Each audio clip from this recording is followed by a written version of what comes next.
I bet you one thing you won't hear is homophobic in here, but all of a sudden, teachers and students grapple with fears of confusion about new laws restricting pronoun use.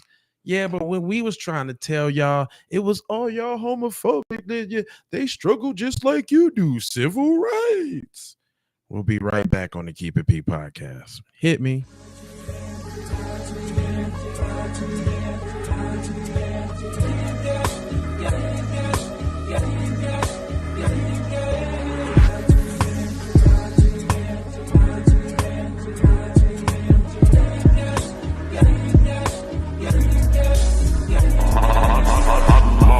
Music TV. My bad. I'm back. Yeah. So let me go ahead and give y'all a little young. Y'all see who's up there too. Hold on. Let me flick through the pictures real quick for y'all so y'all can see. So boom. Y'all see who that is. Y'all see who that is, right? Y'all see who that is, right? You see who that is, right?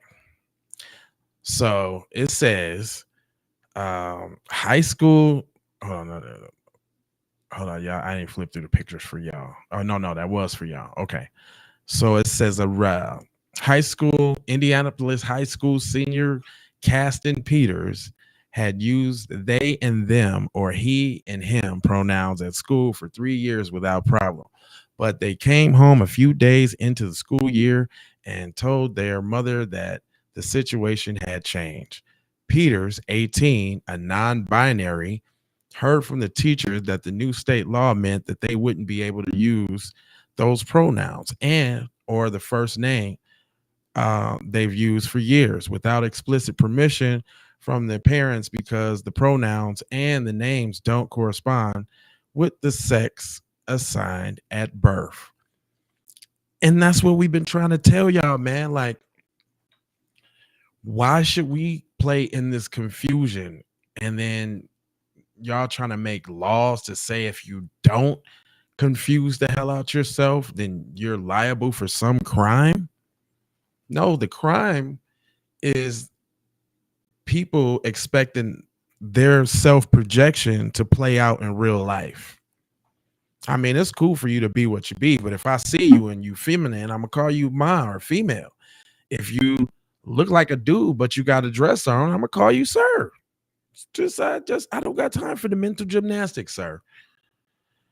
It goes on to say that this was news to Castor's mom, Michelle Peters, who immediately sent teachers and counselors and principals an email asking them to comply with Castor's wishes, and the school staff did. But even though her own child wishes were being respected, Miles Peters said that she had deep concerns about what the law could mean for students who parents may not be understanding if they learn from school officials that their child is transgender or non-binary. Oh, is y'all getting discriminated on? Well, you know what the difference in discrimination is? That we get discriminated on just for seeking justice, for being about justice. They're seeking sympathy for trying to force their lifestyle on people. It's a very big difference, very big difference. But anyway, it goes on to say, and I quote, it makes me feel like there's going to be a child out there who's not going to feel safe at home to tell their parents, in the schools going to rat them out for wanting to be called a different name or different pronouns. Well, they should be ratted out because the school shouldn't be holding secrets from the parents. You shouldn't be able to go to school and change into a different person and then I don't know about it. And then one day I come to school and you a girl and now I see you with a men's suit on with like fake mustache or something. Come on, man. That ain't cool.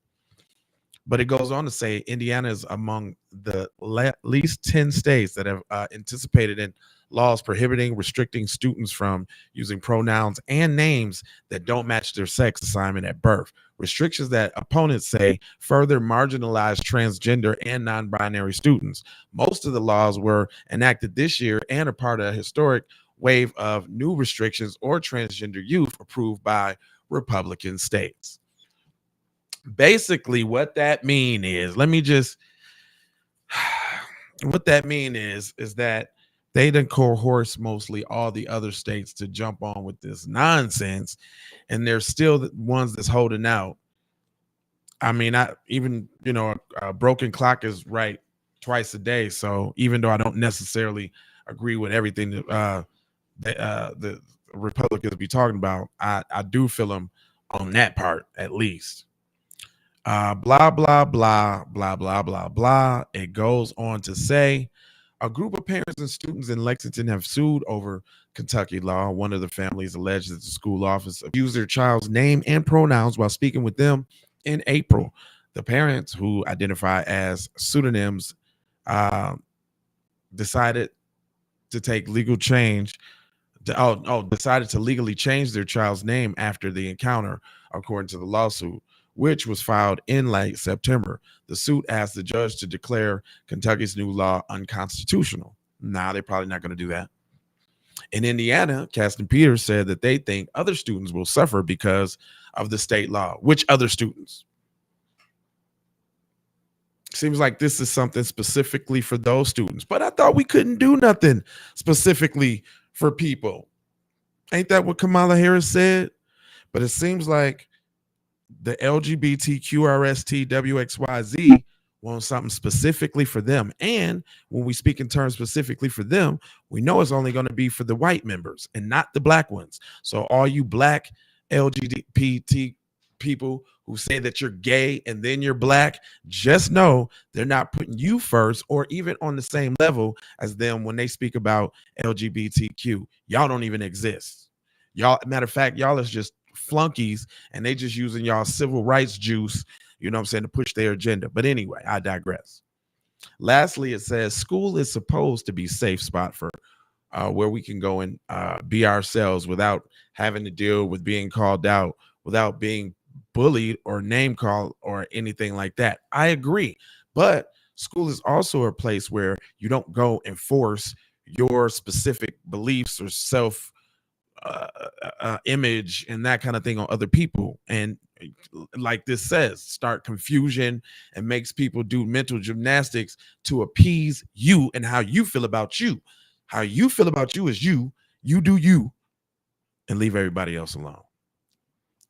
Says, and it says, and I quote, I think for some of us, being able to be called the name or pronouns that we prefer is something we need. Well, you might, man, people in Africa need water sometimes. They don't need to walk miles for water. They probably need electricity, or they probably need something to eat, but they just don't get it, huh?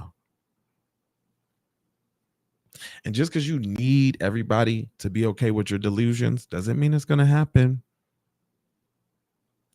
I'm not going to hold y'all, but I'm emoji, fold you, and scold you about being on code. I need you to get in that comment section and let me know, how do you feel about that? Am I tripping or what's the deal? But go ahead and subscribe for the vibes, like for the spike, comment your vomit, share if you care about getting Black empowerment everywhere, and do it on the platforms that we on, Jones. And just to bring it on home, I got love, peace, blessings, and aloha out the Doha for Shoha. You already know.